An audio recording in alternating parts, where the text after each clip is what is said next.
Hello students, welcome to my channel. तो आज हम बात करेंगे class 12th maths chapter number 1 example number 41। ठीक है, अब क्या है देखते हैं। इफ R1 एंड R2, अच्छा मैंने यहाँ पे लिख दिया ऑलरेडी। चलो मतलब भूलने की भी आदत है। चलो ठीक है, कोई दिक्कत नहीं। देखो, if R1 and R2 are equivalence relations, मतलब जो R1 और R2 जो है वो क्या है, इक्विवेलेंस रिलेशंस है। किसके अंदर इक्विवेलेंस रिलेशन है? ए में है। ए क्या है? कोई सेट है और R1 R2 दो रिलेशन हो गए और वो दोनों रिलेशन इक्विवेलेंस रिलेशन है। समझने वाली बात है, इक्विवेलेंस रिलेशन है, गौर करना है। ठीक है, सेट ए में है। Show that R1 intersection R2। Intersection का मतलब आप लोगों को पता है, क्लास 11th में था। इंटरसेक्शन का मतलब होता है जो दोनों में कॉमन होता है वो चीज दोनों, मतलब जैसे अगर R1 और R2 में निकालना तो R1 और R2 में जो दोनों में कॉमन होगा वो आएगा इसके अंदर। ठीक है, सिंपल सा मतलब है। Is also an equivalence relation. तो हमें ये प्रूव करना है कि ये जो रिलेशन है ये भी इक्विवेलेंस रिलेशन है। अगर R1 और R2 इक्विवेलेंस रिलेशन है तो R1 इंटरसेक्शन R2 ये भी इक्विवेलेंस रिलेशन होगा। कौन से वाले सेट के अंदर? इस सेट के अंदर। देख लेते हैं एक बार। ठीक है, चलो तो सबसे पहले हम क्या करेंगे? तो सबसे पहले वही हम जो करते हैं, रिफ्लेक्सिविटी करेंगे। रिफ्लेक्सिविटी, बिल्कुल बिल्कुल रिफ्लेक्सिविटी। अब रिफ्लेक्सिविटी है ना, चलो ठीक है। देखो रिफ्लेक्सिविटी, तो रिफ्लेक्सिविटी में आपको पता है कि खुद का खुद से होता है। खुद का किससे होता है? खुद से होता है, ये आपको ऑलरेडी पता ही है। ठीक है, तो हमें दे क्या रखा है? देखो रिफ्लेक्सिविटी जब भी हम दिखाते हैं तो हम वो चीज क्वेश्चन पिक करते हैं, मतलब वो क्वेश्चन में ही से ही देखते हैं हम। क्वेश्चन में ही छुपा होता है रिफ्लेक्सिविटी होगा या नहीं होगा। जैसे कि मैं बताता हूँ कैसे। जैसे आपको R1 जो है वो दे रखा है इक्विवेलेंस रिलेशन। कौन से सेट में? ए सेट में। इक्विवेलेंस का मतलब क्या हुआ आपको पता है? इक्विवेलेंस का मतलब खुद का खुद से। ए में जितने भी एलिमेंट होंगे उन सबका डबलेट होगा, R1 में भी और R2 में भी। सोचो, क्योंकि दोनों ही इक्विवेलेंस रिलेशन है एक ही सेट के अंदर। ठीक है, तो इसका मतलब क्या हो गया? मेरी बात ध्यान, बहुत बहुत ही ध्यान से सुनो। इसका मतलब ये हो गया, जो A, A होगा, A, A किसको बिलोंग करेगा? R1 को। एंड A, किसको बिलोंग करेगा? R2 को बिलोंग करेगा। For all A belongs to A, मतलब जो सारे जो A हैं जो किसको बिलोंग करते हैं? कैपिटल A को बिलोंग करते हैं। बताओ, सोचो, होगा नहीं होगा? इसका जो पहली लाइन है इसका मतलब ये है या नहीं? यही तो है भाई। A, हाँ सर, A, जितने भी एलिमेंट होंगे वो सारे डबलेट तो होगा, ये होगा। अब मैंने क्या बताया कि इसका इंटरसेक्शन वो होगा जो दोनों में कॉमन होगा। अब ये भी इसको बिलोंग कर रहा है, ये भी इसको बिलोंग कर रहा है, तो implies that A, belongs to R1 intersection R2। बात समझ में आई? आया कोई दिमाग में? ठीक है, तो ये अरे देखो ना, ये इसको बिलोंग कर रहा है, ये इसको बिलोंग कर रहा है, तो इसका मतलब A, किसको बिलोंग करेगा? R1 इंटरसेक्शन R2 को बिलोंग करेगा। अब एक बार आप खुद सोचो, अगर A, इसको बिलोंग कर रहा है तो इसका मतलब क्या है? इसका मतलब यही तो है, R1 intersection R2 is reflexive. Reflexive हो गया,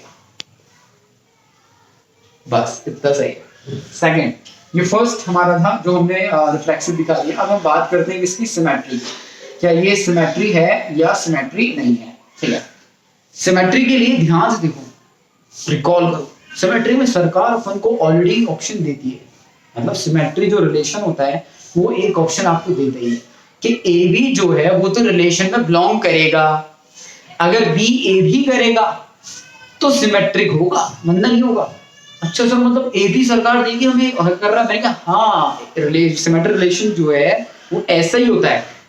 क्या करता है वो? ए बी तो देता है, भाई ए बी है तो मुझे बी ए दिखाता है, अगर बी ए हो तो, अगर होगा तो मैं हो जाऊंगा। ठीक है, तो इसका मतलब ये है कि जो ए बी जो है वो आपको बिलोंग कर रहा है R1 इंटरसेक्शन R2 में।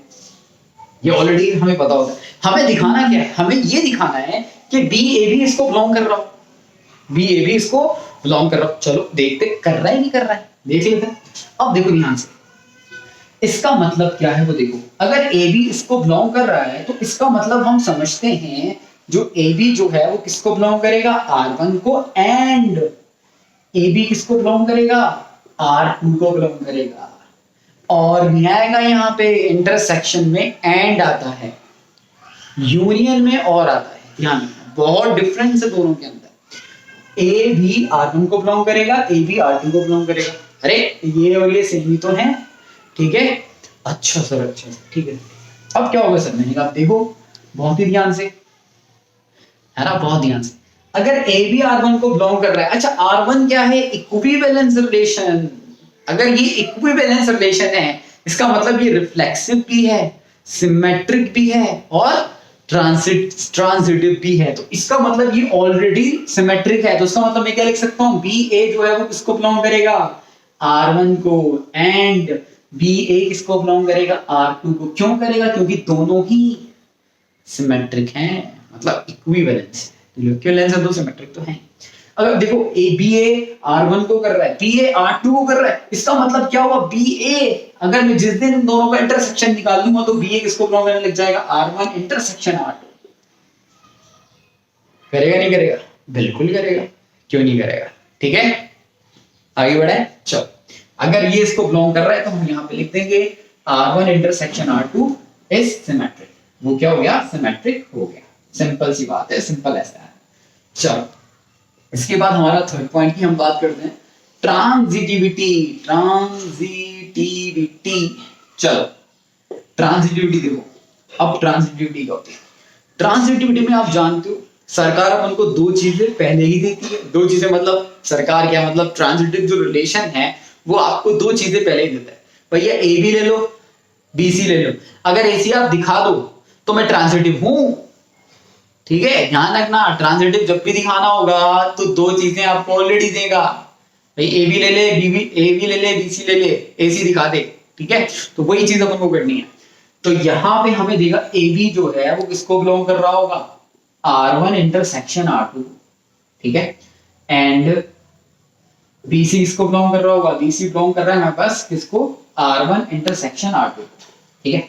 हमें दिखाना है ए और सी किसको बिलोंग करे, R1 इंटरसेक्शन R2 को कर दे, तो इसका मतलब समझ जाना वो रिलेशन क्या है, ट्रांजिटिव हो जाएगा, ठीक है। चलो देखते हैं अब इसका मतलब क्या। अभी अभी हमने समझा था, इसका मतलब ये है कि जो ए बी है हमारे पास वो किसको बिलोंग कर रहा है, R1 को, एंड जो ए बी है वो किसको बिलोंग कर रहा है, R2 को बिलोंग कर रहा है, ठीक है। उसी तरह से एंड जो BC है हमारे पास वो किसको बिलोंग कर रहा है, R1 को, एंड और जो BC है वो किसको बिलोंग कर रहा है, R2 को बिलोंग कर रहा है, ठीक है। अभी अभी मतलब बताया था, इसका मतलब ये और ये सेम ही तो है। अगर ये इसको बिलोंग कर रहा है इसका मतलब ये, इसका ये बिलोंग कर रहा है इसका मतलब ये हमें लिखना है, ठीक है। अब ध्यान से देखो, अगर AB R1 में है और BC R1 में, ध्यान से देखो, इसको पकड़ो और इसको पकड़ो, तो मैं यहां पे इसको देखो और इसको देखो। अगर AB जो है R1 को बिलोंग कर रहा है और BC जो है R1 को बिलोंग कर रहा है, तो आपको पता है AC जो है वो R1 को बिलोंग करेगा। क्यों करेगा, क्योंकि R1 जो है वो ट्रांजिटिव है। R1 क्या है, ट्रांजिटिव है। तो इसका मतलब क्या हो जाएगा, देखो इससे और इससे क्या मिला, AB जो है वो किसको बिलोंग करेगा, R1 को बिलोंग करेगा, as R1 is equivalence relation. Equivalence relation लिख लो चाहो तो, कोई दिक्कत नहीं है। उसी तरह से सिमिलरली यहां पे लिख रहा हूं, स्पेस थोड़ा कम है, तो इसको भी मैं यूज करने की कोशिश करूंगा। तो उसी तरह से देखो AB किसको बिलोंग कर रहा है, R2 को, BC किसको बिलोंग कर रहा है, R2 को। इसका मतलब AC जो है वो किसको बिलोंग करेगा, R2 को बिलोंग करेगा। अरे करेगा नहीं करेगा, लिख लेना as R2 is equivalence relation, ठीक है। अब दिमाग लगाओ, AC किसको बिलोंग कर रहा है, R1 को, AC किसको बिलोंग कर रहा है, R2 को। अरे दोनों का इम्प्लाइज इसके नीचे लिखना, तो इसका मतलब AC जो है वो किसको बिलोंग करेगा, इन दोनों के इंटरसेक्शन को बिलोंग करेगा।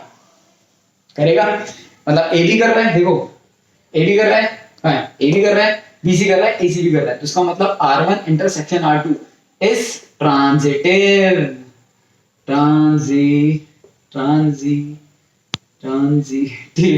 ठीक है, लिख लेना इस पहले। तो इसका मतलब क्या हो गया, R1 intersection R2 is equivalence relation, ठीक है। चलो होप आप लोगों को ये समझ में आ गया होगा। अगर फिर भी कोई डाउट है तो मुझे बता देना, ठीक है। थैंक यू सो मच, और चैनल को सब्सक्राइब करना मत भूलना। चलो बाय।